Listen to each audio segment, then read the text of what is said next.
You're listening to RevUp, a podcast about faith, family, and moto. I'm John Parkinson, president of Panic Rev Ministries. And I'm Zach Cummins, former Supercross racer. We're sitting down each week to talk with professional athletes about the unique crossroads of Christian life and action sports, to offer you a view into the motivations that drive those at the top. Hey, welcome back to another week of RevUp. I'm excited to continue down this road that we have journeyed on. And here we are, episode number 3. Pumped that you guys are back with us. Again, Zach, how you doing, man? School's wrapping up. How things coming along?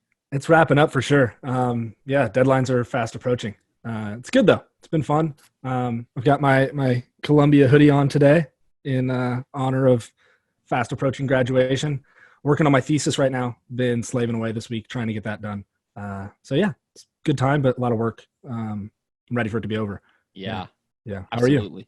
are you? Things are the same, man. We're plugging away. We're trying to get through this thing and continue and enjoy the time together, man. So that's tough. It's the fact that everything's come to such a halt, and then now it's getting so normalized that expectations are starting to come back up. Yeah. We're still just as displaced as we have been. For sure. For me, it's just as hard for me. I mean, kind of a specific situation, but to get resources to get the things that I need to do my schoolwork. But we've been quarantined for 6 weeks now. The expectation of work quality is going back up. It's still just as hard as it was. Yeah. Just we'll go with it and roll with it. I'm ready for my kids to get back to team sports and all that kind of stuff, but I think we're a ways away from that kind of stuff. So we'll just keep on enjoying riding our bikes and doing some baseball stuff on our own and whatnot. So on that note, did you see the race in Oklahoma? There's a dirt bike race out go ahead. Yeah, Greg Albertson put that thing together. I actually talked to somebody that was there this weekend. Said there was about 500 entries. Pretty cool. And I mean, getting back to it. Yeah, I saw they had I want to say $3,700, almost $4,000 pro purse to I think they called it the stimulus race. Yeah. For the guys to get some cash back. That's pretty cool. I mean, I was excited to see it. I was surprised. I mean, I heard about it after the fact, and I heard it went really well. I heard there were a ton of entries and a ton of spectators, which is cool. And it sounds like everyone was safe and did what they needed to do, so that's great. I was kind of bummed to hear that it wasn't like televised or streamed in some capacity. I think a lot of people would have tuned into that. Yeah, I agree. Everything's been out of the ordinary, no moto. I think if they did some live stream, however they did it, I think it could have been popping and entertaining for a lot of people just to get a little taste of racing where there's no racing or really not a whole lot of competition at all. So yeah. With that, I guess we'll just have to hold out until May 12th. Yeah. What's May 12th? Moto Fight Club? Moto Fight Club. The showdown. Yeah. What Jeff Stanton and Mike Alessi lining up head to head. Yeah. Dude, Tony Alessi's been blowing this thing out. Let's be real. Mike's got some beef with a lot of these guys stepping in, Tedesco, RV. There's a lot of things going on. It could be really, really cool. I'm hoping for the best of this event, and no matter what, I think it's going to be somewhat entertaining. Yeah. And it's moto on TV, so that in itself is going to be pretty cool. I agree. I'm excited for it. It's really cool these guys are doing it. My understanding is that a decent portion of the money is going to charity, which is really cool. I'm excited. I think maybe more excited for the night before their fireside chat. They're all going to go through a lot of the kind of nostalgic moments. Yeah. Like you said, it's kind of funny. My experience with Mike is he's always been a very nice guy. Every time I've interacted with him, he's been very professional and kind. But he's got some pretty brutal beef with like a few of them. Yeah. And most of those guys, their rival there is Mike, not each other. Yeah. So that'll be interesting. It'll see how much is pointed at him and how tense that might get. Sure. Yeah, I think, like you said, the night before having that sit down and face-to-face stuff and little interview, I think that's super entertaining and maybe more entertaining than the race itself, being that they're just going head-to-head, kind of a Red Bull straight rhythm style. However, it's going to be on a moto track. Don't know where. I'm kind of feeling maybe K-Dub's house, but I don't know. It's in the middle of the country, and it might be at K-Dub's house, but who really knows? It'll be exciting either way. It'll be fun. For sure. there could be some real weird matchups in that there's very clearly like a large disparity of skill from the fastest guy to the slowest guy. Sure. But, I mean, honestly, you got Mike still racing, right? Yeah. Like up in Canada or whatever. Yeah. And then you have like Jeff Stanton. Yeah. When's the last time he's maybe even swung a leg over the bike? Yeah. But all in all, it should be fun watching those guys and just having something to watch and having some moto come back and something to talk about. I think so. Yeah, I'm looking forward to it. I mean, I'll be watching. So yeah, for sure. Man, there's been some talking about school. You going to school, finishing up, and obviously education's pretty important to you. And education in our sport has been kind of downplayed. And kids stop and go to school, homeschool. I have zero problem with homeschool, but stopping to go homeschooling at a very young age and then just not finishing school. MX Sports just put in a new rule that to race 450s in the outdoors, you have to have a high school diploma or equal to. What are your thoughts there, man? There's a lot there, man. I think it's good, right? I mean, it's good they're doing something. It is kind of a weird thing to put in place a little bit. The fact that it's necessary kind of shines a light on a dark spot in our sport for sure. I don't know, as kind of the organizing body, if you would want to have kind of shined that light and pointed out to people that there are a number of athletes in the 450 class that are competitive that maybe don't have a high school diploma. Yeah. That is a kind of unfortunate reality of it for sure. With the homeschooling side of things, I mean, there are great homeschool programs. I went through a homeschooling I mean, it was technically a public school through the state of California, but all of my work was done online. All of it was done from home. And I'm not trying to toot my own horn, but clearly I had a good enough education to be able to then go to a really legitimate university and get through that. So there's some merit to some of these homeschooling programs. It's just a matter of how serious you take it. Yep. But yeah, I don't know. We'll see. I don't know if the rule will be retroactive, if it'll be applied to current athletes. So if you're currently in the 450 class and you don't have a high school diploma, do you then have to get one before the next season? That could be an interesting process. I read that I do not think that is the case. I think if you're already in the 450 class, that is you're good to go. Yeah. And you don't have to follow through with that. Am I pro that? I don't think so. I want educated individuals, right? And if you're going to implement this rule, let's maybe give those guys who don't have a diploma, like, hey, you got 2 years to do so, right? Sure. And give them some leeway, some time. But I think if you're going to roll out this rule, it should apply to everybody.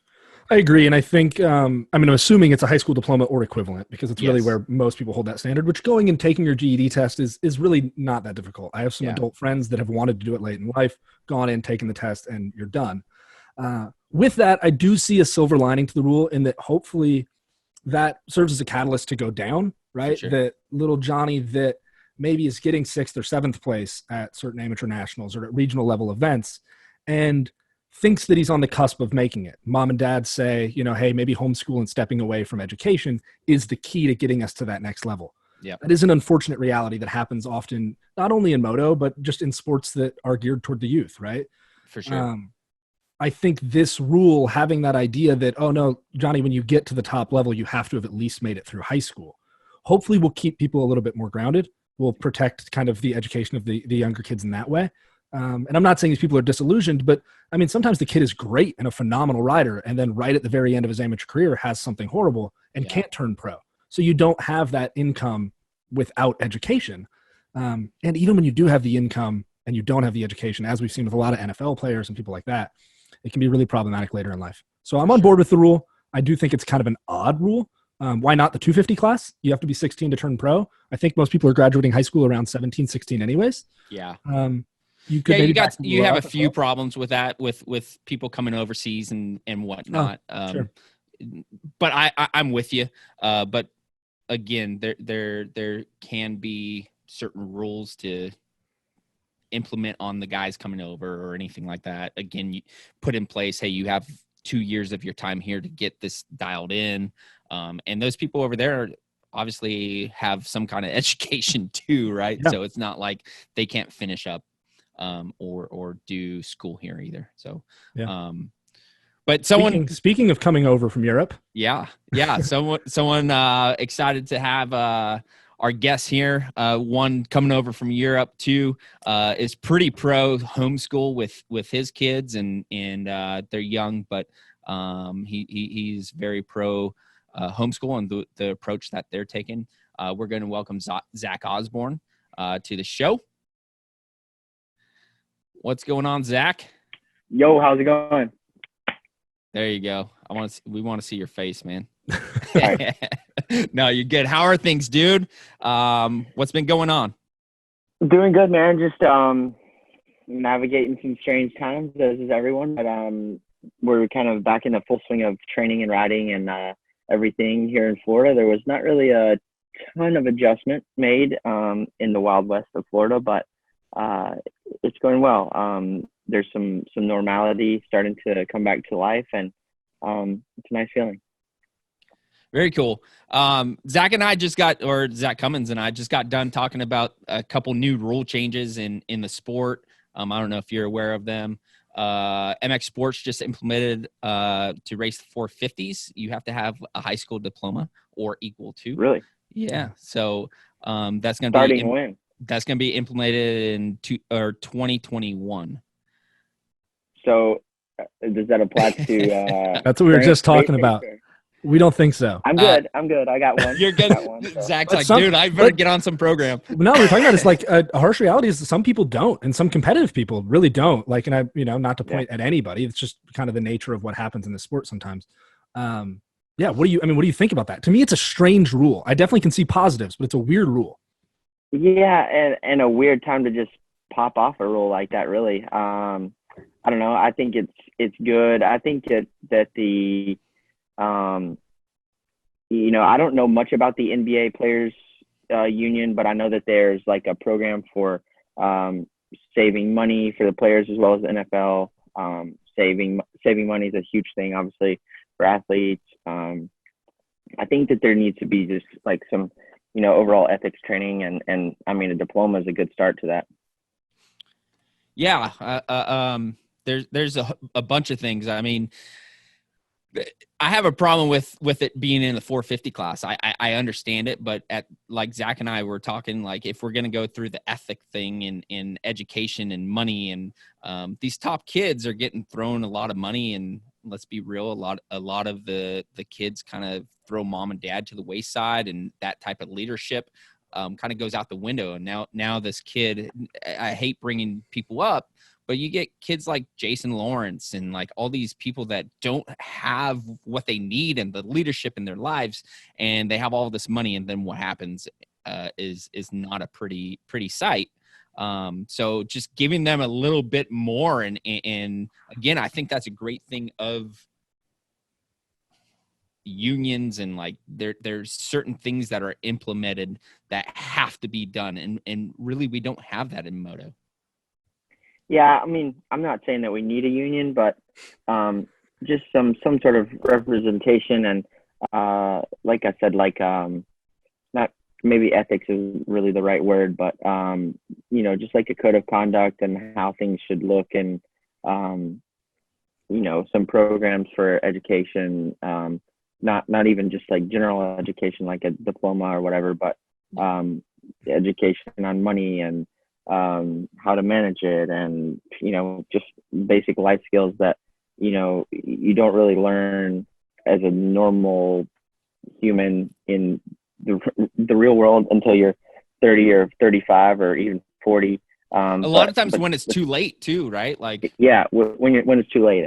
And that's the thing is, you're making a lot of money at 16, 17, 18, pretty smart. You're really smart. Don't need any advice. Everything is good. You got it. And then you get to 30 and you're like, okay, humbling. But, and I think that's just kind of the nature of the beast. But at the same time, I think a lot of that stress and pressure could be taken away from just some basic education.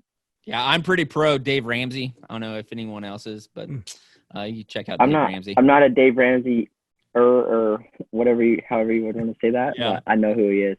Yeah. He's like a Christian financial advisor or just a financial advisor? He is most definitely a financial advisor. Yeah. But he is Christian but his advice is not biased to Christians or anything like that. Gotcha. So. Yeah.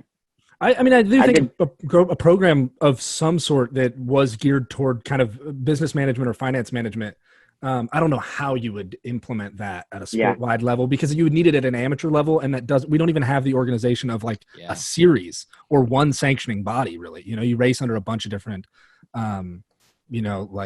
associations or whatever it is. So like, I don't know how they would navigate that, but honestly, that would have a kind of an effect on families being stronger and being able to stay together a bit more too, because that financial. I think if it was offered, it would be taken up quite readily.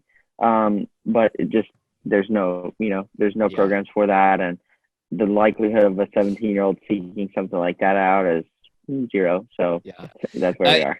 Is there anything like that, like you racing overseas? Is there anything like that over there, or is it pretty much the same program?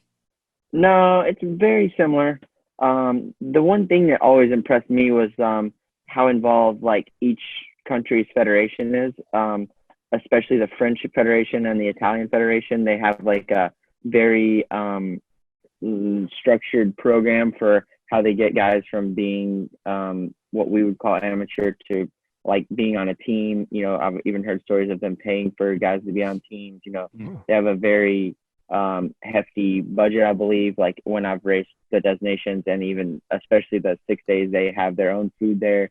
They send an entire container with their own food, their own chef. They have, you know, all the resources for the riders. So I don't know about as far as what we're talking about, as far as, you know, ethics and finances and that kind of stuff goes, but definitely on the support of the program and rider and getting them to the best level that they can be at is huge there, I think. Is that on a level of like a national sporting commission kind of thing? When you say like a federation, like the actual country's governing body is helping them? Well, I don't know about governing body, but like, you know, it'd be as if the AMA took like, say, 12 guys and they were like, these are our 12 guys for the next, until they're there, you know, 10 years or whatever. We're going to see to that they have the training, that they have the tools, blah, blah, blah. And that's how a lot of those guys get really, really good and end up in good position to be on good teams and do well in racing. That's wild. I didn't know anything about that. I mean, I knew about like the EMX series. Go ahead. Someone was telling me the other day that the Australian Federation, so all tax on alcohol in Australia goes to the Australian Sporting Federation, and like motocross and enduro is part of that. But I don't know if that's true or not. Like that was completely hearsay. But I know that there's been some times where the sporting commission and the riders didn't agree on 6-day choices or whatever, and that was a big deal because then it got like higher and higher, and there were people getting involved. So I think it was a big mess. But so it kind of makes sense. But yeah, as far as the French Federation goes, I don't really know how they get their budget or where it comes from or whatever, but they do things right. Crazy. Talking about that, like just racing overseas and whatnot, how was it racing over there as an American? Was that like tough? Was it hard to leave home? Was it a shell shock? Like how did all of that come about and level out? Well, it was made a lot easier by the amount of time I spent there as a kid. You know, the first time I went to Europe was I was 12, going about to be 13, or maybe just 13. And then again when I was 14, again when I was 15 for almost 3 months in one stretch. So what were you doing out mostly there? Testing with the KTM 85, and then I did 2 junior world championships. Those were about 3 weeks apiece. And then in 2005, I went there for like almost 3 months or 2 months, I believe, and did some races and just kind of raced the summer there instead of racing here. And then I went to the RevUp. Yeah. I went there when I was like 8. I went to, well, there broadly being Europe. I went to Belgium when I was like 8 for a World Mini Trophy. I was on a Cobra 50. And dude, I was mind blown at just the difference of like fans being so in it and devoted, even for an amateur race. That at in the 50 class, in our last main event, dudes had come over the fence and were like on the track, on the edges, just going berserk. It was probably one of the coolest racing experiences I've had. Yeah, they're gnarly. Always, I mean, Bercy's completely different now. It's in a completely different stadium and stuff. But back in the day when it was the real Bercy was wild. Like by the end of the night, the track was covered in paper and confetti, and there were chainsaws and air horns, and it's just a different time that we live in now. But it was insane. It was definitely the most electric atmosphere you'll ever get on just any old Saturday night. Yeah. With continuing down that, like, how did spending so much time in Europe as a professional change your life and change your perspective on racing and coming back over here? I think mainly just, I was one of those young, dumb kids at 17 making a lot of money, and then I was a young, dumb 18-year-old not making very much money. And it just, for me, it was where the rubber met the road, and, I had to either make it or break it kind of deal. And as well as do a lot of growing up as a person, and kind of find my feet as to who I am and what I wanted to do, and, all those things. So for me, it was just a huge growing up experience at possibly the best time of my life to do a little bit of growing up, and to kind of find my feet as a person and be who I wanted to be. It was often tough. I mean, but looking back, it was tougher than I realized at the time. But I wish I was halfway, as carefree now as I was then sometimes. But it's just a different time of life. Having kids and a family and stuff, it gives you a little bit more responsibility here and there, and that's just part of it. How long did you spend racing there? I remember when you came back, but I was much younger, so I didn't recall like when you left. So I left in July 2008. I did all of the rest of 2008, which was quite a lot. There's all of July, August, September, October, and even some races in November that I did there. And then all of 09, 10, 11, and 12. So 4.5 years. And then was 12 the year that would that have been the year that you came and you did a couple of Supercrosses and then went back? Yep. 12 was the year of the Supercrosses.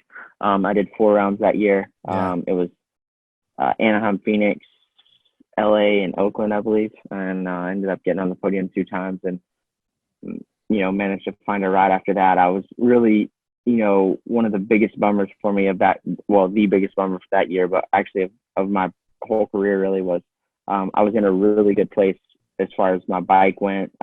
Training was good. Everything was really good going into the GP season that year, which was the main focus after the Supercross deal. That was kind of a favor to me from my team owner. And we had a small mechanical malfunction. I crashed on a big jump and broke my collarbone really, really bad. And that ruined my 2012 GP campaign. But even when I came back at the end of the season, I got on the podium like 4 or 5 rounds and had some really strong results. So it was a huge bummer. Like, I was there. I kind of had not really lost sight of going back to America at one point, but I was content staying there and just almost, transplanting full time or whatever. But I caught that GP dream of winning a world title, and I felt like I had a really good shot that year. Like I said, my bike was unreal, and I was just in a good place mentally, and it was a big bummer to lose it all over something that wasn't really my fault, but it is what it is. Definitely, yeah. Go ahead, John. Sorry. I just remember you coming back that year and sitting. I was at A1, sitting there going, "Whoa, Zach's on it." I think out of those four rounds, you were fastest at least 2 or 3 of those weeks in practice. And just seeing you on a different level. on that, was there like when it was time to leave, you just kind of touched on it, but when it came time to leave, were people knocking on your door to give you a ride right then and there, or did you have like the motivation to stay? It's like, dude, I got on the box, man. This is kind of where I want to be. Did you have any ambitions of sticking around for the whole season? We talked about it, and like we had some pressure to stay from at the time from Monster and from Yamaha as well, because I think I was third in the championship and maybe 15 points out of the lead or something like that. And then, hindsight's always 20/20, and it could have easily happened to me, but something happened to Dean, who was in front of me.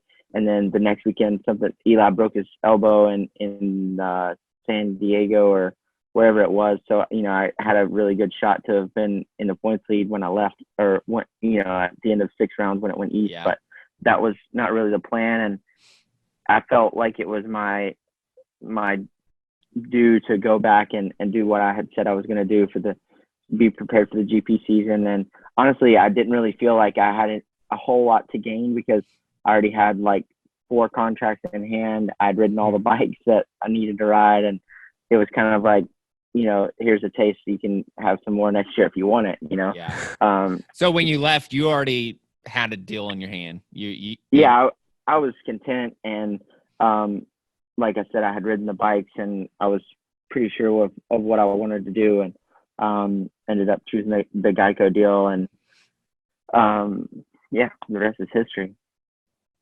That's cool. That's wild, because I've wondered about that. I mean, I was a kid when I was watching it, but like watching you come back and knowing that growing up, like the goal is always, at least growing up in the States, the goal, and I think for guys internationally as well, the goal is always to win an AMA championship, right? Like you want to win here. But then you're talking about like how you kind of shifted perspective a bit and like wanted that GP win. It's crazy to think, and I mean, it makes perfect sense. Like at the point that you did well already, you gave them a taste, you have offers, like you could focus wholehearted on the GP series and just fully commit that last season. Yeah. That's so wild. That's sick. Yeah, it was kind of one of those deals. Like I said, I hadn't really, I could have won or something, but at the time, like I was getting Yamaha contingency, like as if I'd just gone to the dealership and bought a bike or whatever. So it wasn't really that good. I was paying for all my fuel and that kind of stuff. And we were racing out of my van. Basically I was pitting with Rock River, but more or less racing out of my van. And it was quite cool, like especially looking back on it now and just thinking of how really cool it was to be able to race at that level against those people and those teams, and be on a bike that we just kind of developed out of my garage over a couple of months in the off season. Was it a bike that you had shipped? Was it your bike you were going to be racing for the GPs more or less, or was it something that you had to kind of assemble once you were here? No, so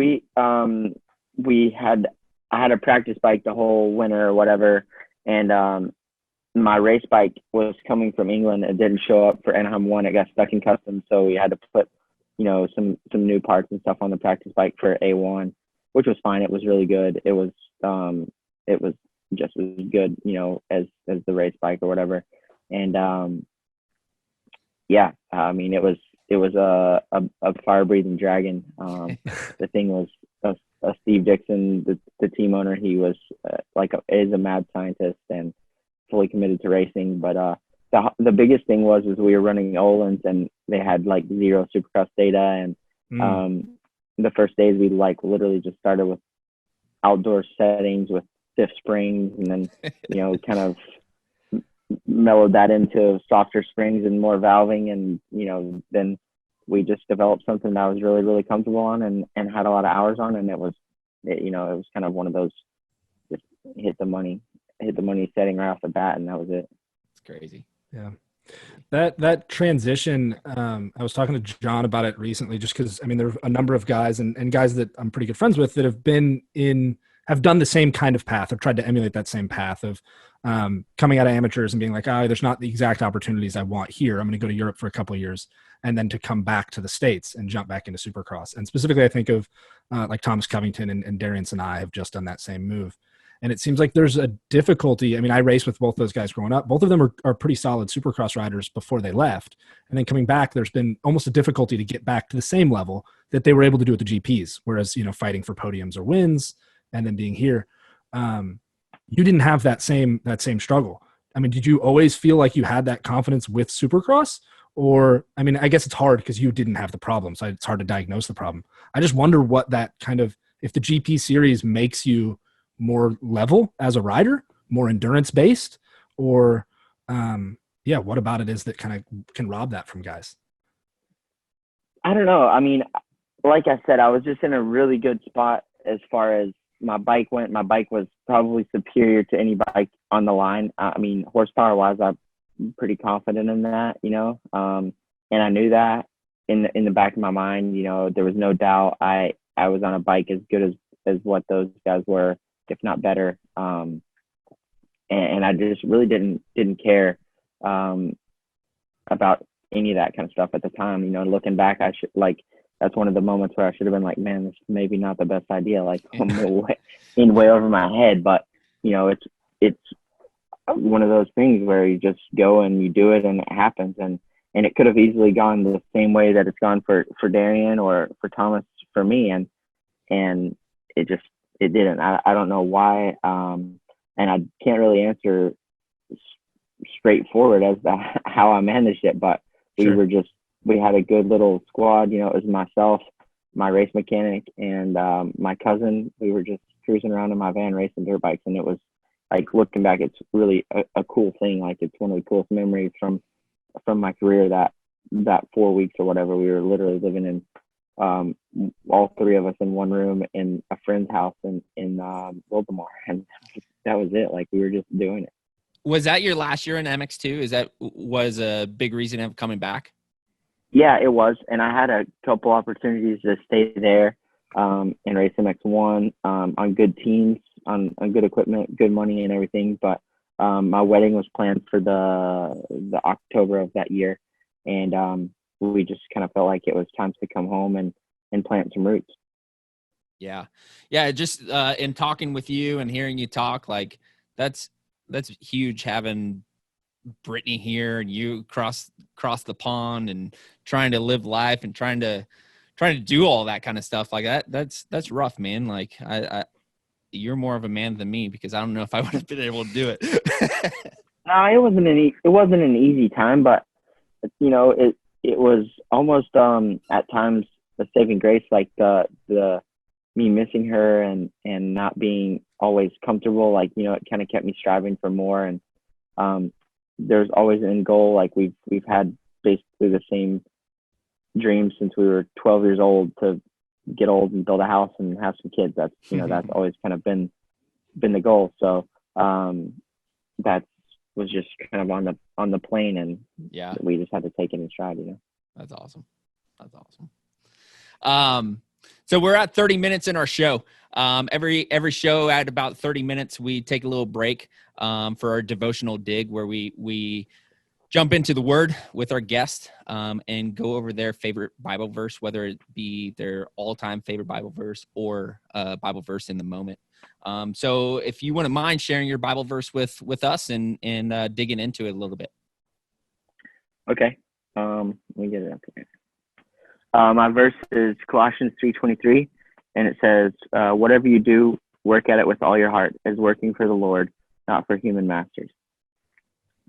For me, that's been a big one, because, occasionally I get down on not reading enough in my Bible, or not being in every Bible study that I get the opportunity to be in, or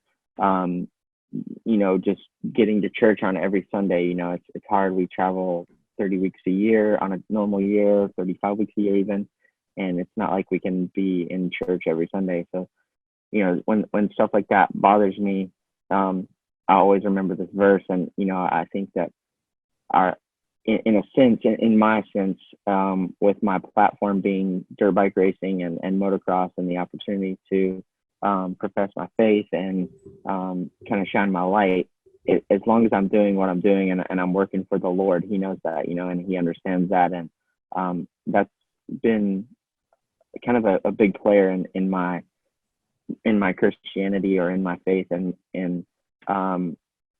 is just knowing that he knows what I'm doing is for him and for his glory. And in a sense, that's my biggest offering. If I can go out there every day, if I'm putting in the work in my training and in my writing and even in my family life, that's a big part of it for me, is the balance that my family brings to me. So, if I'm doing all those things, in a sense, I'm doing it for myself, but at the same time, I'm doing it for the Lord, because I'm working, for him, not for human masters. Yeah, I think that's huge. I think a lot of times we as Christians get caught up on going to church, digging Checking the into checking boxes and doing those things. And they're all good, right? Like they're all healthy and all things that we should do. However, like riding my dirt bike, I am worshiping God because God has given me that ability, right? As long as that's my heart and my thought, like I'm doing this, I love this, but God has given me the opportunity to do so and to praise him in doing it. And I think like that gets lost a lot of the times of we need to worship and praise God in everything we do. And in church, I think we as Christians, again, think, oh, praise and worship, let's sing some songs. And it's like, no, that's not the only way we praise or worship God. And it's through everything that we do, in every gift that he has given us. We are to praise God. We are to worship God through those abilities and not work. Like you said, I am employed by Rockstar Husqvarna, but that is not why I do what I do. I do it to give God the glory. Yeah, that's exactly right. It's one of those things where, and I came across this verse. Honestly, I don't even remember how, but like as soon as I read it, I was like, wow, that's me. Like that's my jam right there, and it stuck with me ever since. And that's when people talk to me about faith, or how I manage this or that, or how I can find time for church or find time for this or whatever. It's not really about finding time. I'm already doing, I'm already making time. I'm already putting in time, and the Lord knows it's my offering. There's a quote that I like really love that lines up with this, and it's attributed to Saint Francis of Assisi. I don't think he actually said it. I did some research about it when I was at school. But it's to the effect of preach the gospel with all your heart, and when necessary, use words. And I feel like that just ties into that idea of pouring yourself so wholeheartedly into everything you do that people ask and people notice, hey man, what's different? And I do think like not to hype you up in a way that's like, kind of kissing your butt, but like you do stand out when I talk to you about you to guys in the sport. You stand out as a workhorse, right? Someone that's ready to get down and grit for it and fight every single second on the track, like not just to the last turn, but over the line. And you stand out in that way. So like, it's really fitting that you would pick a verse like this that is showing that work ethic as devotion to the Lord. Because when you realize that you keep those two, it's like, man, look at how committed he is to his relationship with God. This dude fights everything, works as hard as he can.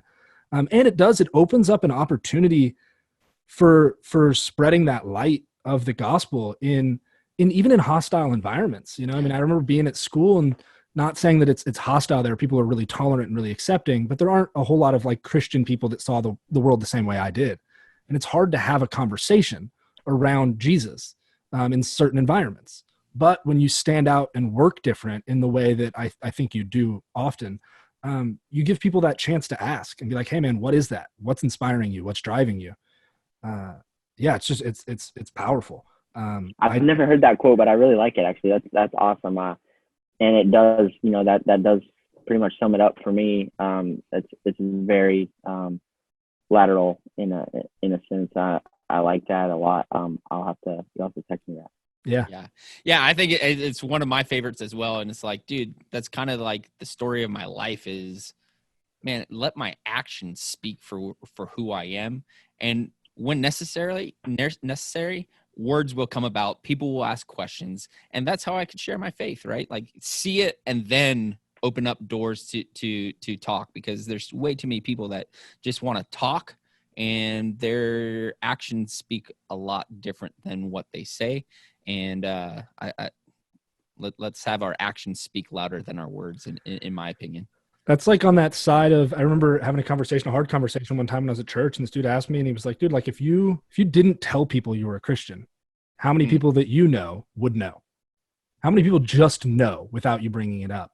And yeah, I mean, committing ourselves to our tasks and like genuinely working at stuff. John gives his analogy of the toilet, clean the toilet so good that Jesus himself could go use it and you'd be stoked. I think that's a little bit, I'm not super on board with that one, but I get the idea, right? It's like do everything with your whole heart. He likes the concept, yeah, right. Not the action. But like, it's hard. I mean, I'll be honest, like I get complacent, especially right now being home. It's so hard being home and in this quarantine. And for me, like school is where I'm pointing my focus, and we've gone to like pass fail grading. So it's like, all right, I just kind of have to get stuff in. I don't even have to do my best anymore. Yeah. It's tough not to get complacent sometimes. Yeah. It is. And you know, I'm getting older and more seasoned and you know, sometimes it's easier to, you know, I work my butt off and it's hard to, I always want to go racing. Like I've practiced a lot in my days, you know, and I just want to go racing. So this time's been a little bit trying for me as well. But I just have to keep that verse in mind and know that, it's all, you know, done in the Lord's name. You said you just want to go racing. Kind of, yeah, man, like, this break, honestly, is probably pretty good for you because I don't know how many of our listeners know, like the trauma that you went through, a couple months ago, I guess. You took a pretty good digger. And the results were way worse than you thought they were and that the doctor was telling you. How is recovery, one, and two, how the heck did those doctors miss what was going on in your body? Recovery is good. I mean, now I'm back to 100%. Don't have any lasting effects. My wrist gets sore every now and then, but that was to be expected because I have an old screw in there where it's just going to be irritated for a long time. It's never really been the same since I broke it like 5 years ago. So that's, you know, to be expected. As far as my back and stuff goes, it's, not even noticeable, honestly. I don't struggle with any pain or anything. The first 2 weeks was really, really gnarly because, like you said, they missed.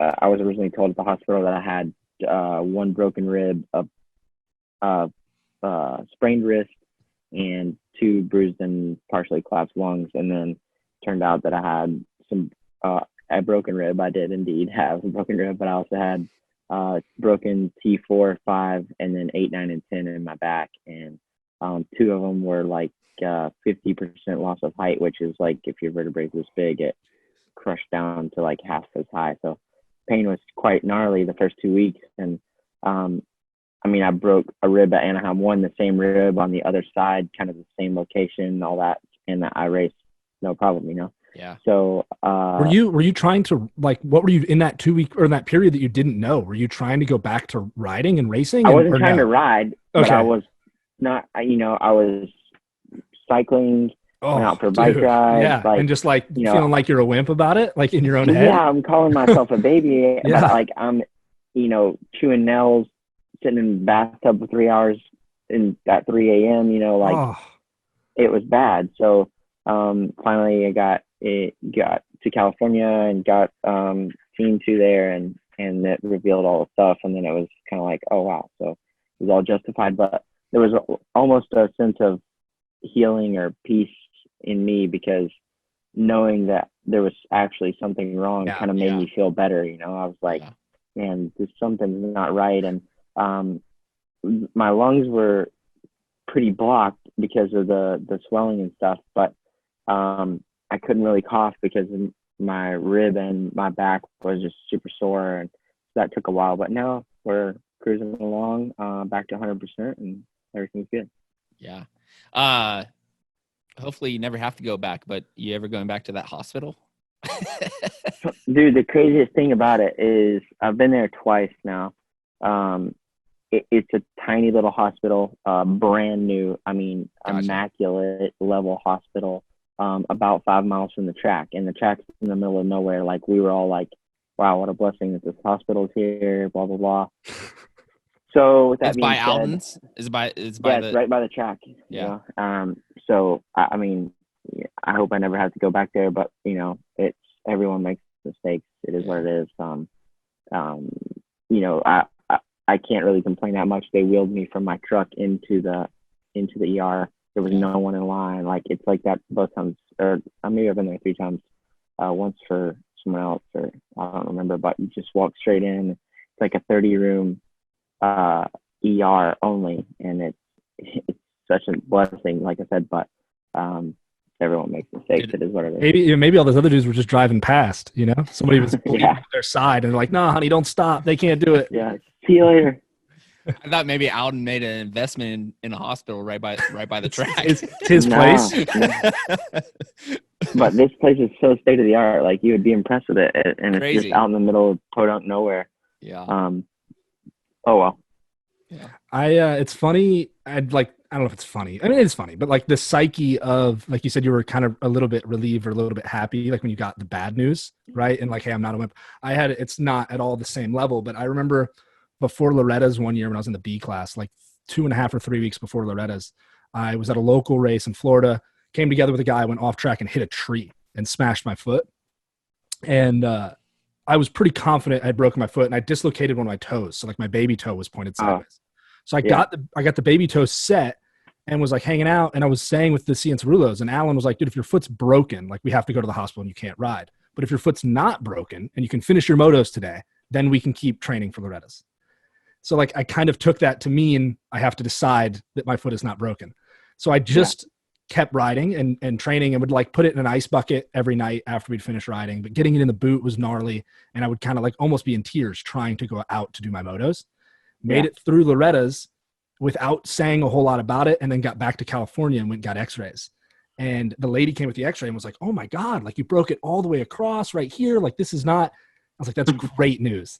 I had like this big, huge, I had this huge smile, and she was like, I've never seen someone react this way. Are you okay? I was like, no, you don't understand. Like there's a lot of buildup. Like I would have been a total wimp if this didn't. Yeah. I was like, this is great. I'm so excited. Funny. That is funny. No, that's almost how it was, because like I'm not like a tough guy or anything, but like, you know, I've ridden through, put my own shoulder back in, rode a moto, like, you know, I've done some gnarly stuff. So Brittany even was like, it's just a rib. Like, what is wrong with you? You are getting old, man. Like, you're going to be okay. But yeah, in the end, everyone was kind of like, oh, okay. Yeah. No one said sorry, but you know, oh, okay. Well, you were right. Was Alden giving you crap? Stop being a little girl. No one was. No, he was starting to doubt it a little bit too, though. Yeah. Not just Brittany, but he was starting to doubt it a little bit too. Like, man, you know, it's just a rib. We can get going. Like, I'm like, yeah, I don't Jason. think so, man. Like, haven't slept in 3 days. Like, yeah, Jason and Cooper going, yeah, dude, just stay home, man. Like, ribs are the worst, hard, bro. Man. That's pretty typical for a rib. It's tough. Just relax. Yeah. That's funny. Man, talking about racing too. I haven't seen any more updates, but you guys might be going racing at the end of the month. How have you guys been navigating all this date, that date, motocross, supercross? Like, how are you guys navigating all that? Yeah, when I first started back riding, which was the beginning of April, we were planning on racing motocross on June 13th. And so we were, 2 weeks full speed ahead racing, riding outdoors. And then it changed that we were going to race on May 17th supercross or 15th supercross, whatever. And so we were doing, swap to supercross, and then now it's been postponed. So then the supercross and motocross is going to be like on top of each other, even more than normal, I believe. So we're having to do 3 days of supercross, 1 day of outdoors a week, which is heavy. It's a lot of riding. It's hot as crap here right now. It's been 90, 92 the past 2 days, and it's been tough. So it's been like right back into the deep end for me. I had like 8 weeks no ride, 10 weeks no riding, like 4 weeks of nothing really to speak of other than the spins when I was trying to ride with a broken back. But yeah, it's been a heavy schedule for me. Yeah, no easing back in, just straight back in, just getting after No. it.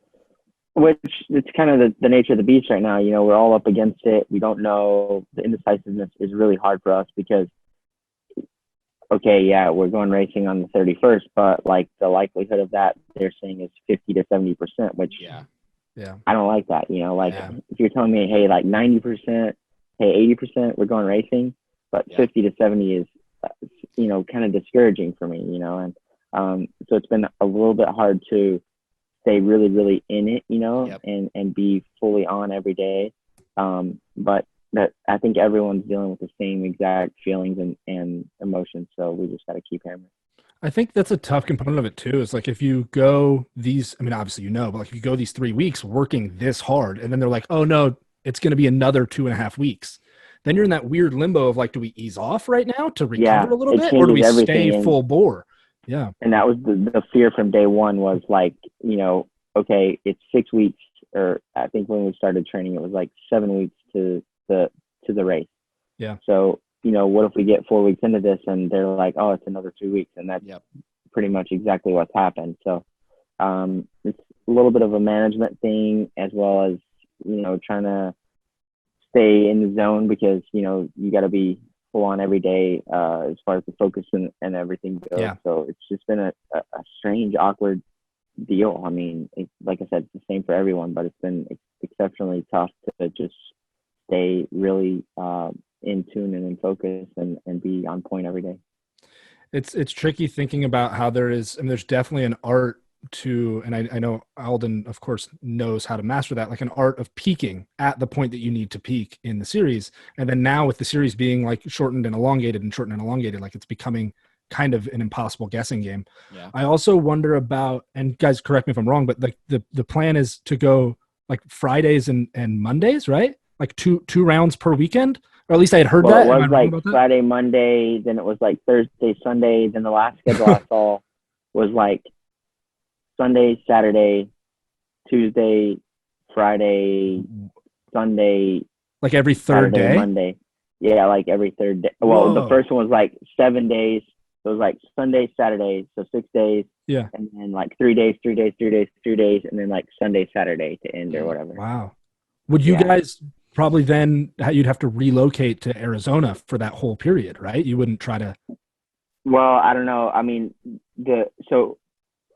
we would just stay there most of the time, but there were like 2 day gaps and 4 day gaps. So on the 4 day gaps, we'd go back to California, and then on the 2 day gaps, we'd just stay there and train there or whatever, you know. Try to ride like Moto Land or ACP or something, like one of the tracks that's there, or just something like that. I guess, yeah. Jeez. I mean, if it's 2 days, we can just, you know, do some physical training and be okay. But there's been rumors now of other venues, so we don't know where we're going. You know, no one knows at this point. Crazy. If everyone ends up staying there and having to ride at like local tracks, somebody should set up a live stream of, you know what I mean? Like a Moto Land live stream of every Supercross guy training at the same place. Well, in the beginning, there was talk of like that we wouldn't be able to leave the hotel. Yeah. Period. Yeah. Like that we would just be in the hotel. Everyone was in the same hotel. If you wanted to go outside, you needed to come have a temperature check when you come back in. Basically for 3 weeks. So, but that's crazy. Kind of chilled a little bit. Yeah. But yeah, still no one knows what's going on. Yeah. So do you feel being so in limbo? Are you feeling more like, man, I don't think this is going to happen. It's too close. I think that every day that passes, that it's not like this is the day. Yeah. The chances lessen of, you know, now May 31st is, you know, daily going down in my opinion, but I don't know, you know, I wish that they would call and say, look, it's going better than we thought. We're going to start on the 20th or something, you know, because now there's other sports that are starting up like NASCAR and there's a UFC fight this weekend. And I know PBR. That UFC fight's not in the States though, is it? It's at the UFC island. I think I thought they did their own UFC. Dana White was like, we're going to get an island. I think they were talking about it, but I think it's in Florida. Oh, really? Okay. Yeah, but Florida's like I'm telling you, Florida's like, yeah. ideologically, Florida's an island anyways. Yeah, they kept the beaches open forever. Got to get through spring break and got to make their money. Yeah. And then let's close it down. Yeah, there's Florida Man, and it's real. I don't know if you guys know what Florida Man is, but it's real. Definitely. Florida Man, I was listening to something earlier about how Florida Man got kicked off with that dude a long time ago, the bath salts dude. You remember that guy that took bath salts and tried to get his face? I think he did. Maybe he was a little bit successful. And then from then on, Florida's just been in this repeat cycle. There's a joke, if you Google Florida Man and your birthday, there's a crime for every day. That's funny. So if you Google, whatever your birthday and Florida Man, there'll be some crazy story about some crime. The place is wild, not to get deviated, but I remember going to mini golf courses and they got gator pits. You can feed the gators for a couple dollars at the mini golf course. Florida's a strange place. People don't really realize how readily available gators are here. I mean, it's just no big deal. It's just like a daily occurrence. Yeah, that's funny. Unless you ask Michael Mosman, the man's never seen a gator in Florida. I mean, I see a gator a day. I saw a bunch, and I remember hearing about people that had pools in their backyards that would have problems with gators just cruising up into the backyard pool. Yeah, that's common, really common. That's crazy. How the heck do they get maybe there's not fences, but are most backyards fenced and they're just getting through the fence or underneath the fence? Well, there's a rule in Florida. At some point, a lawmaker's relative young child drowned in a pool that was not theirs or something like that. So there's a law that if you have a pool in Florida, you have to have I want to say greater than 8-foot enclosure around it. Okay. So most people have screened porches. But it happens. Gators get in pools. That's crazy. We have a similar law to that, I think, in California. Yeah. There has to be a certain barrier. Yeah. But I think back to when I was there, because not that far from where Adam used to live when I stayed with him was Lake Jessup, I think it's called. And that was one of the spots where they would drop the gators when they, if you found a gator in a pool, you'd call Fish and Game. They'd come and get the gator and they'd drop it in this lake. And so we would drive to tracks and we'd drive on the bridge over it. And you could see gators all over the place in this lake because they would just deliver. There's a local lake to us here in Claremont in a town called Apopka. It's the Lake Apopka. And there was some kind of fertilizer plant natural disaster a couple of years ago that poisoned the water with some kind of fertilizer or whatever. So it was a very popular lake at the time, and now it's been shut down for 10 years, but it's like a gator infestation there. It's funny. The highest population of gators per, acre or whatever in Florida. So, but it's going to open back up in 2 years and no one's going to go because it's literally full of gators. There's a trail around it that you can ride on bicycles, and it's like a wildlife experience. It's like watching the Discovery Channel. You see gator, gar, bird, turtles everywhere. It's wild.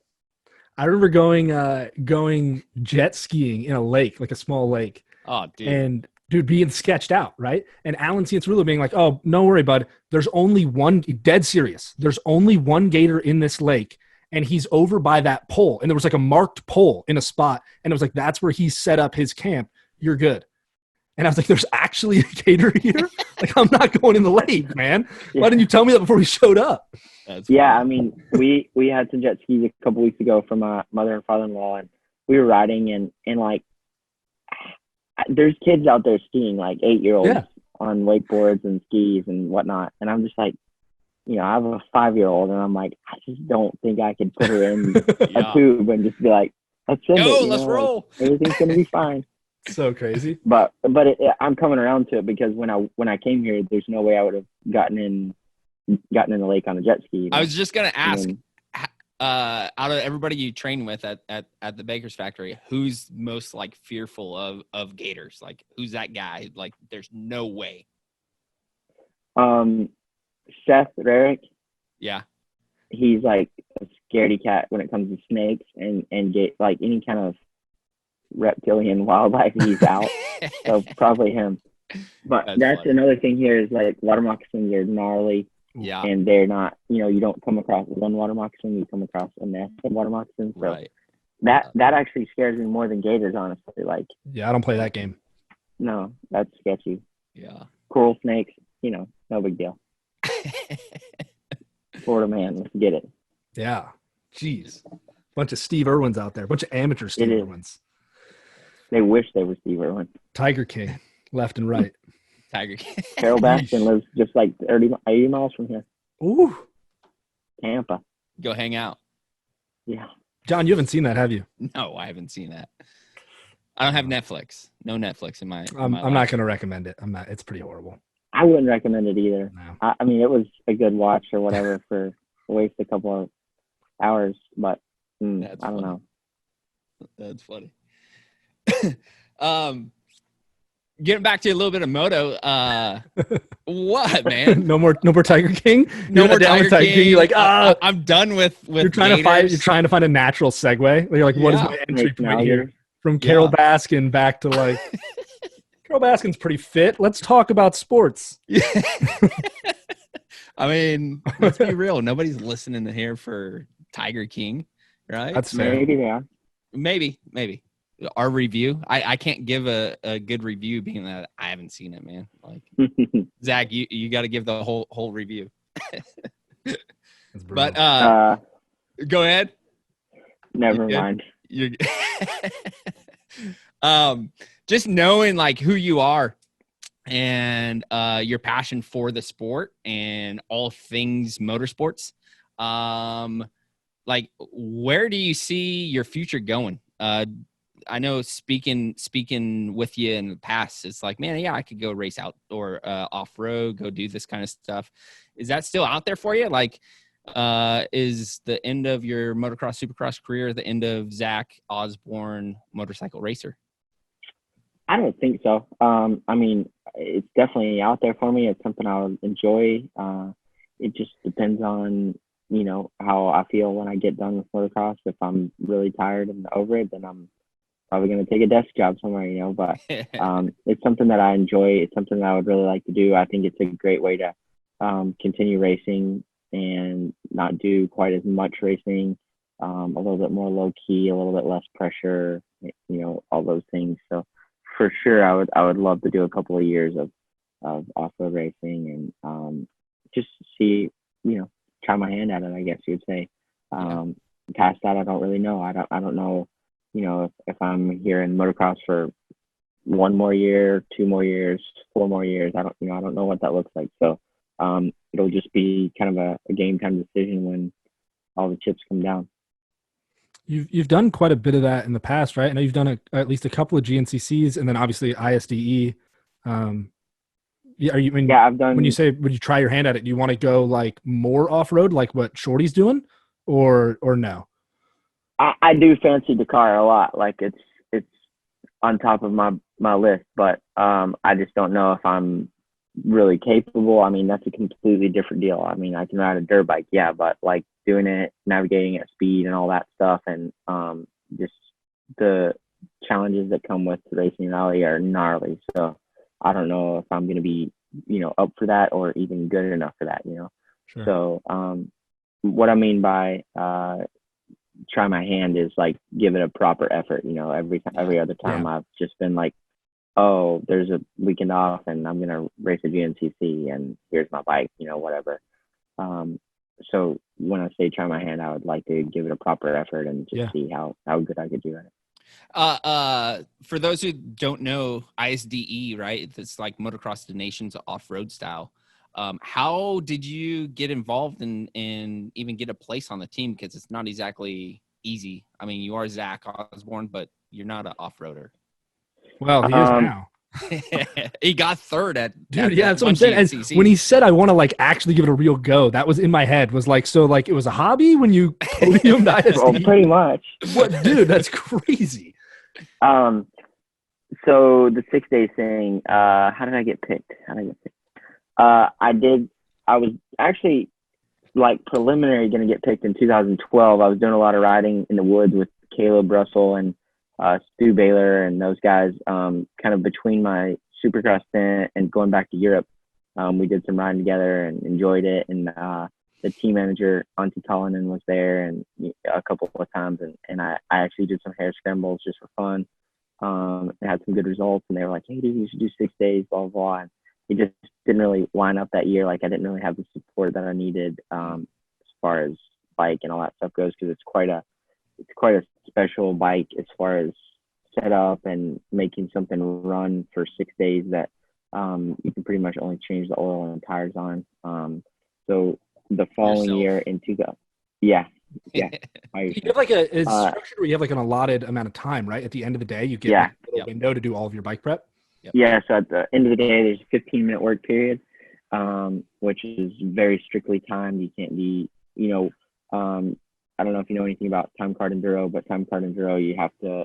So if everything is keyed on a time. So like you'll get a slip in the morning, your rollout time's 8 o'clock. So if you have from 8:00:00 to 8:00:59 to roll out, if you are 8:01:01, effectively 1 second late, you lose 1 minute on your time. So all that stuff is very, strictly regarded and taken care of. So you have 15 minutes in the afternoon and 10 minutes in the morning.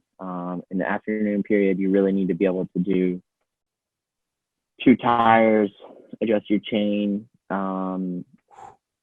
filter and oil if you can. That's 2 tires with a moose tube, right? Yeah. Jeez. Yeah.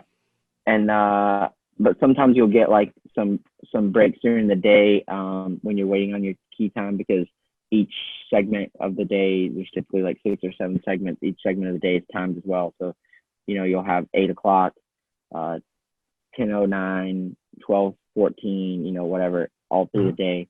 So, if you get to one of those checks early, you can do an oil change like at the end of the day, so that you don't have to do that in your afternoon period. Gotcha. I saw you the other day on Instagram changing Cooper's tire. I thought for sure you're training. They canceled it this year, so I can't be training. That's true. Do you do a lot of prep on that end too? I imagine you do, like changing tires and like getting ready to be able to do it super fast, like with actual mechanics. Yeah, so there's a machine, not a machine, but a device that everyone uses now called a Rabiconda. It's basically like a huge tire lever that's on a stand, and it helps you a lot with just leverage and getting the tire on and off. Like you can change a tire in about 1 minute and 30 seconds from on the rim, off the rim, back on the rim, and then back on the bike.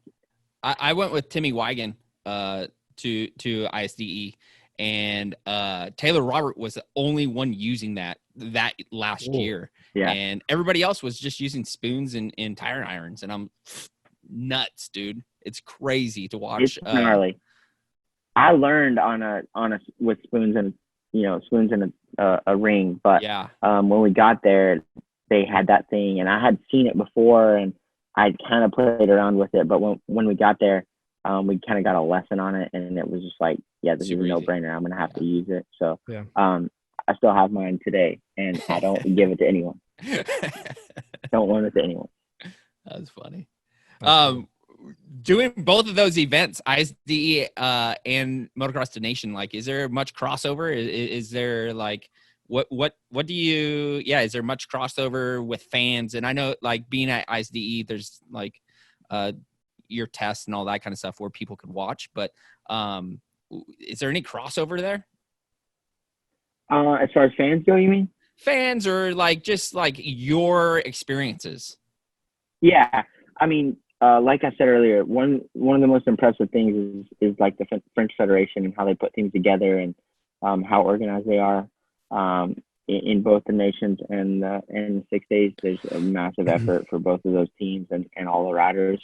Obviously, I was kind of like the oddball, like, oh, there's the motocross guy, so it was a bit of a different experience for me, especially the first time that they were kind of not laughing at me, but like, oh, this should be fun, like, this is gonna be funny. But the second time, I had made some good friends, and some guys from other teams and stuff. And actually, there's a lot before this West series that's now kind of, there was World Enduro, and now there's World Enduro and West. And before the West series, there were a lot of guys, old moto guys in World Enduro that I knew from racing GPs and stuff. So it was really cool to just kind of see them again, and see that there's a future, after motocross and supercross. And it's just, it's a fun deal. I think 6 days is probably the funnest race I've ever been to. Like, there's just a lot of shenanigans and stuff that take place, and all the countries have tons of pride and want to win, and it's just like a bunch of dudes having fun in some fields for 6 days, and it's fun. You know, we get to rip streets and go through towns, and it's pretty awesome. They kind of shut down everything and have a race. You know, the place we were in Italy, in Sardinia, was like this unreal coastal Mediterranean town. So like at the end of every day, we could go to the beach and chill in the water or whatever, and awesome food. It was just such a sick experience. Yeah. A lot of same guys that went with you, Brownie, Kurt. There's a few others that were there with me. Like, just time of our lives. Like way too much like fun and practical jokes and it's unreal. A little out of control. Yeah. That it actually, like, we got in some trouble in Sardinia. Not really in trouble, but someone threw an orange out a window and I ended on a cop car, and then they followed us back to the hotel, and that was a bad deal. But other than that, it's pretty harmless. You know, it's fun, and when you get a group of guys together like that, you know, there's always gonna be some shenanigans. Yeah. Looking through like Instagram and stuff today, like it's kind of coincidental, but 3 years ago you were racing a pretty sweet race in Vegas. 3 years ago today, you're making a run. I again, just being a coincidence, that was your first Supercross title. Do you look back today and go, man, 3 years ago today, I was in a place where I was like, there's no chance anymore, or what are your thoughts today on looking at that and going, yep, that was awesome? Or did you even realize it today? No, I realized Brittany had showed me something, and it's still just like, I mean, I've at this point I've seen the race probably, I don't know, more than 100 times in its entirety, honestly. And I don't know. I don't know how I did it. I don't know how I pulled it off. It was like an alternate dimension of my mind, where it was a flow state. You know, like that's what we all train for and work for our entire lives, to be able to have a race like that or a ride like that. And it's something that, like, I still work for today, like to have that again. You know, like to where it's just completely and absolutely automatic as to what's going on with the motorcycle. You know, I've looked at the lap times from that race. I've replayed the day in my head a million times, like how I can achieve something like that again. You know, it was an unbelievable feat, and it was, just the race of my life, honestly. It's crazy to think of it as something to replicate. I guess I've never thought of it that way. Like, it's a huge triumph, but at the same time, like, that was, if you take that, obviously the incident in the first turn away, if you're able to replicate the way you rode that night and like get yourself into that mindset, I mean, it is an unbelievable ride watching it. I don't know. How do you, I wonder if it's the panic that sets in that is, you know, kind of an easy trigger for that.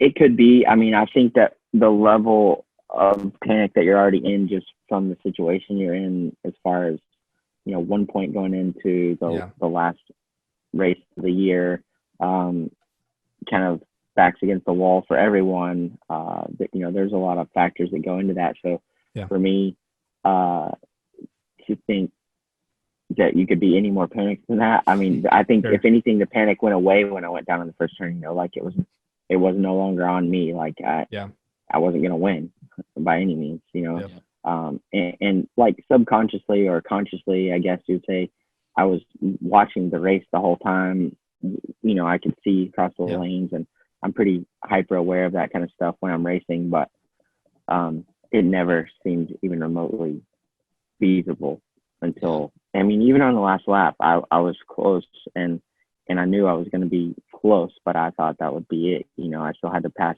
2 bikes to win in a matter of 5 turns, and that doesn't happen in Supercross ever, you know, so just an incredible day. And it Yeah. was like, it's an untold story. Part of it is like that you and Joey, like, had you not stayed up in that crash, like Adam was also only like 1 point out of it. I He think was he had 2 afraid. points Yeah. out. So like no one really, I remember pointing that out to him like way too soon after the race. And I don't think he Yeah. was stoked that I brought that up, but like immediately, like, No, dude, it almost went there's your that way. one And I picture was like, oh, where him and Hill are like watching across the track, yeah. that, you know, the incident taking place, and, you know, that had to be crazy for them too. Yeah. It was just, it was an insane moment, honestly. Yeah. Honestly, like thinking back, there has not been a race that intense, and I might be a little biased because being a friend and a fan of you, but dude, everything went your way in a way, right? Like in the end, but There were a lot of obstacles before that. That season was sure. riddled with things that did not. But Yeah. again, that brings us back to your verse, right? Like, man, I'm going to just lay it all out there. Everything I could do, every single corner, every single obstacle, I'm going to give God glory and let the pieces go where they fall. And seeing Joey in your sight in that, second to last turn, it's like, man, I'm going to give everything I got. Why wouldn't I? This is my moment to glorify God in everything that I have. And this is what I'm called to do. Why would I not go after this? Yeah, you know, I could have easily, looking back, I could have easily just been okay with whatever 15th, you know, like I could have, no one would have been like, well, that was stupid, you didn't even try, you know, like they'd been like, well, yeah, he's obviously discouraged, like, you know, as everyone and anyone would be. Yeah. But yeah, like I don't even know. I got up, and that never really crossed my mind, honestly. It was like, not, you know, stopping or quitting was never even an inkling of my imagination. Yeah. I'm trying to plug my charger in. You're good. I watched it back so to fill the space. Hang on, I'll go ahead. I was gonna say I watched it back the other day, and like I remember it, but I don't remember it, the first turn crash, taking nearly as long as it actually did. Like of you like actively pulling a dude's like spokes out of your bike and like getting it off. It's a good like 20 to 30 seconds of just chilling in the first turn.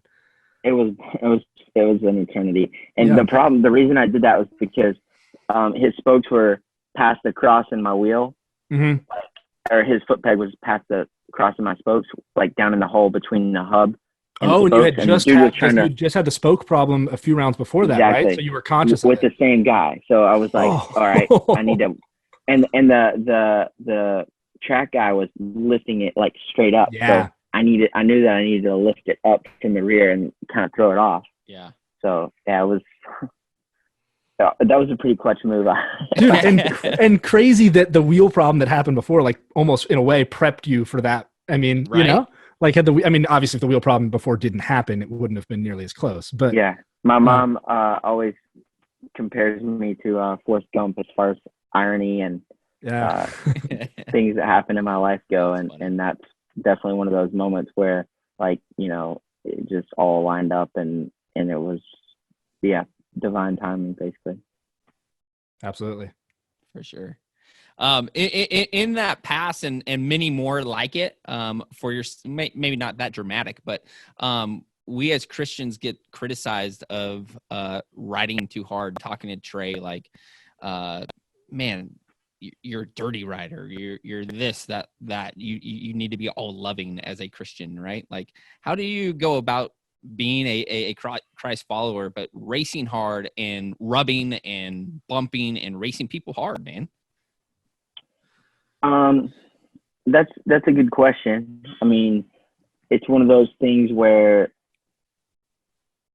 you know, Jesus was not a coward. He was not easy. He was not, he wasn't ruthless, but he was a lion. You know, he was fierce in his soul, I believe. And I feel like that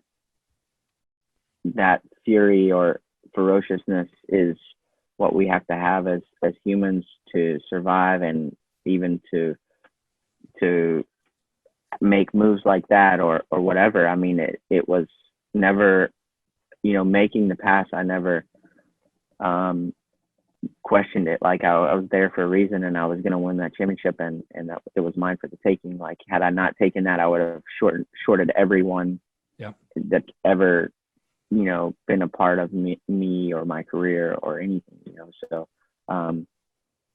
I can't really speak to people who want to question my faith or my my ethics, back to that word, over aggressive riding, because in my mind that's what I'm supposed to do. I'm supposed to go out there and give it every single thing I have, and when I don't do that anymore, it's the time for me to not race anymore. Yeah. I think there's an important distinction there too of aggressive riding. I mean, like that pass in particular was a pass for a championship in the last turn. Honestly, like that pass was about as clean as that pass could have been with how gnarly it was. Like there wasn't a whole lot of other ways to make it, right?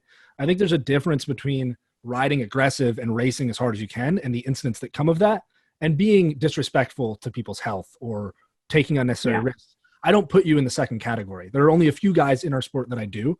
And I think when you're shy of that, it's like, hey, I'm pouring my whole heart into it. And again, going back to that verse that you're talking about, like I'm working as hard as I possibly can at this. I'm going to give every ounce of myself to it because I'm working for something bigger than this. Aggressive riding is a part of just what our sport is. It's almost ties into, like a football player has to run into guys a whole lot more than a basketball player does, right? So like a motocross guy is going to have to knock a lot more people onto the ground. I think that part of the work ethic that you're talking about really ties in there neatly. And it's tough. I think it's important not to carry that stuff off the track too. I mean, that was something we were talking about with Trey is that difference between being someone that pours your whole heart into something, but then as soon as you're off the track, you're still loving like a brother. I did a report when I was at school, not to segue to something totally different. I swear this ties in, about prayer, like ritualistic prayer and prayer in action sports. And I was writing about, I don't remember exactly, but it was this whole long argument. But at the end, I was actually talking about prayer in motocross and guys praying together. And so I looked through a bunch of photos online and I found a photo of you, and I think it was Shane praying together at I think it was at Vegas. It was the year after, but yeah.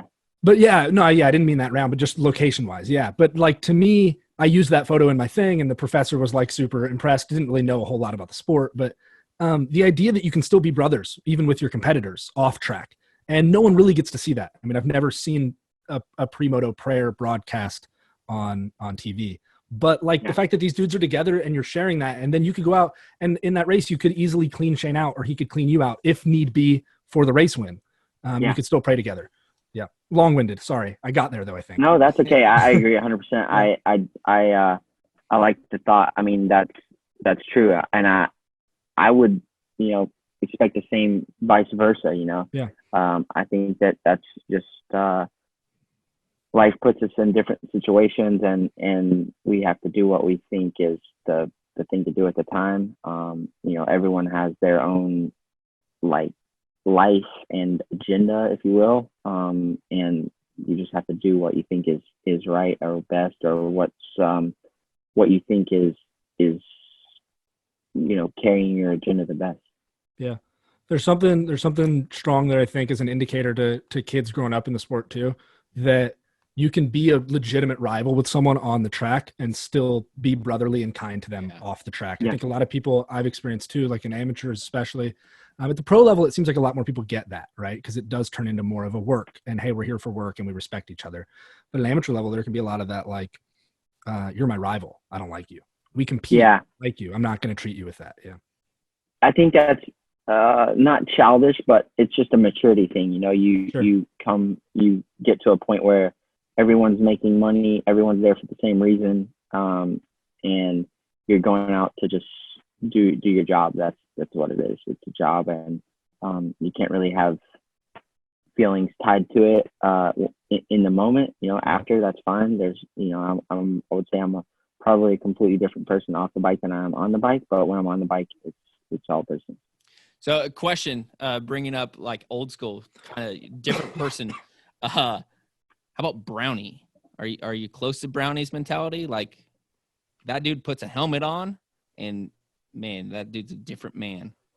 I would say so. Brownie was like my childhood hero. I was around him a lot as a kid, and he's someone I really respect and I've always sort of looked up to. So I would say that's kind of I don't know, just kind of it happened that way, you know. Like Yeah. I guess I mimicked that more than I thought, or more than I ever thought I would. Sure. How much respect did you have when you were like, I don't know, probably 12, 13, when him and Timmy were at your house and you told them that they were lucky that you're not racing them? I've never heard this story. Never heard this story before. You're so full of it. Zach, that did not happen. Come on. Yeah, fill me in. Give us some context. I'm not the only one that doesn't know about this. So Timmy especially claims that there was a time where I was riding. Timmy Wiegand? Timmy White, yeah. Yeah.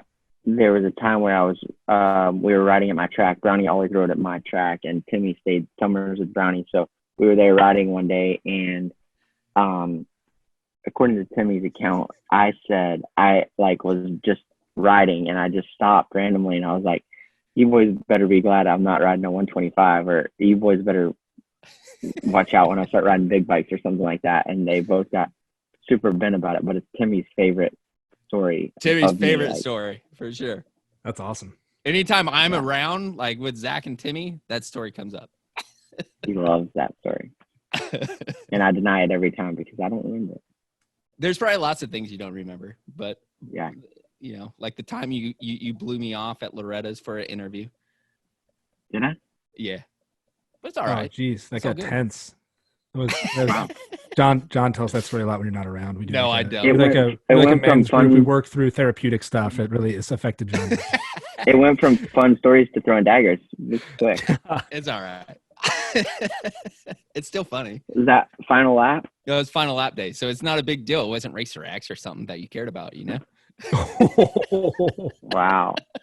Deep. Final lap was popping for a minute there. It might have just been you, John. It might not have been the magazine. It probably was. Don't blame it on final lap. Was. The funny thing, when Zach and I not really started hanging out, but when we hey, I don't know if you remember me. I am John. We used to work at Final Lap had you in all my the time. phone as final lap. Do you? Final lap. No, I did. Oh. Now it's John Panikrev, but I had you. I have him. I have him today. I have him today as John Panikrev. That's funny. Yeah, same. Yeah. I don't know. Maybe a year or two ago, Jimmy Albertson was like, "Dude, I still have you as Final Lap John. You're still Final Lap John. You never will change." That's awesome. That's too funny. You must have tons of old photos somewhere, dude. So I do have a ton of old photos, but unfortunately, hard drives weren't as good then. So my oldest hard drive actually crashed, and so I lost a lot of old photos on there. And it was going to cost like a couple grand to recover them. I'm like, it might be worth that to the guys, but it's not worth it to me. So but I still have quite a few of old photos that are pretty fun to dig through and look at all you guys as little dudes. There's that Final Lap Instagram account that popped up a while back that throws up all those nostalgic photos. Everybody thought it was me. It's not me. Yeah. It's not me. Have you seen that, Zach? No. There's an Instagram, like a Final Lap Instagram page that came up that throws back old World Minis photos and stuff like that. Really? Pretty funny, yeah. Oh, maybe I have seen it. I think I did see it, actually. I think it's been a minute. I think they've been inactive for a little while. I think they've been inactive for a little bit now, a few months. Yeah. Sure. But they popped up a little while ago, yeah. It was fun. Nice. Yeah. So first, I appreciate you taking time. I know you're a busy man. Know you need to get some rest, especially doing these getting back into it. So I appreciate you taking time to hang out with us and make this time for us. But we're going to close up in like we are every show with a final five. I kind of took this from your podcast, not going to lie. Oh, wow. I like it. So we're going to have feel like an influencer. You have a podcast? I did. I don't know. Okay. I'm sorry. Yeah. I should have known. So I again, kind of took it from you. I liked it. I enjoyed it. So hopefully this is fun for you and all the listeners. So here's our final five. The first one, if you could dis-event any item, anything, one thing, what would it be? Dis-event? Invent. Disinvent. One invention you can get rid of. Anything. Okay. What are you getting rid of? Social media. I thought you were going to go with your phone, but that one and the same. Phone, in social my media, book. same thing. Yeah. Social media all the way around? Facebook, Instagram, Twitter, all of it's gone? Yeah. Okay. I had a feeling that was going to come. Okay, next one. What was your best MacGyver moment?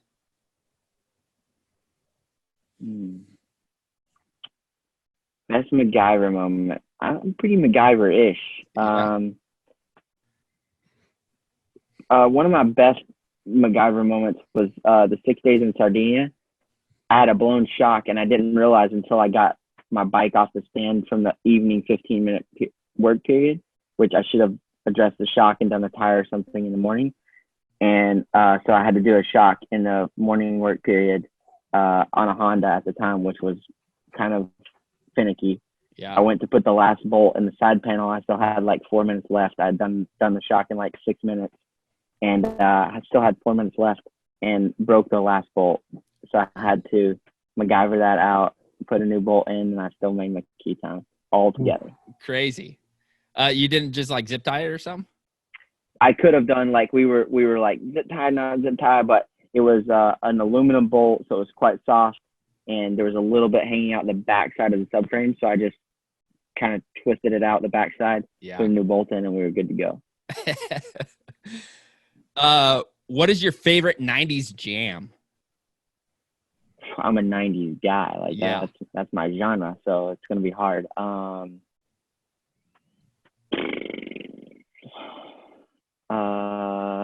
Jumper, Third Eye Blind, solid choice. All right.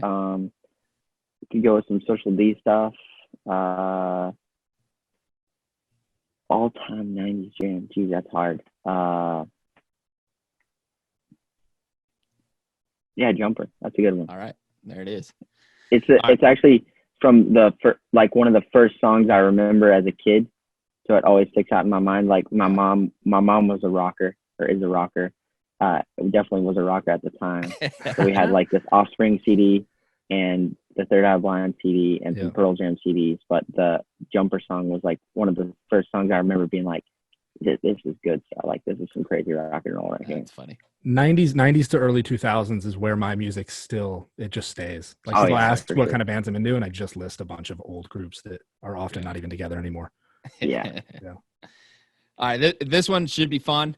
Who is one motocross racer you would never want to work on your bike? Cooper Webb.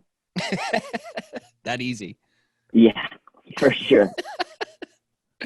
Like he doesn't know where to put gas? Or? Yeah, is there a specific story tied to that? That was quick. That was quick. Is there something tied to that? He could put gas in it. That's about it. That's it. Can't change an air filter. I don't know. I would if it were my personal bike, I wouldn't let him change it. Put it in backwards. Dude, put the basket the wrong way.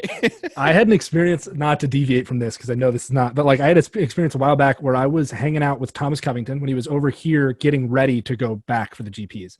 But he's riding his Husky out here and he was prepping, and something was going on where he had to do like the nightly prep himself, right? Yeah. And so we just had to change the oil. And then we were like going to do something else.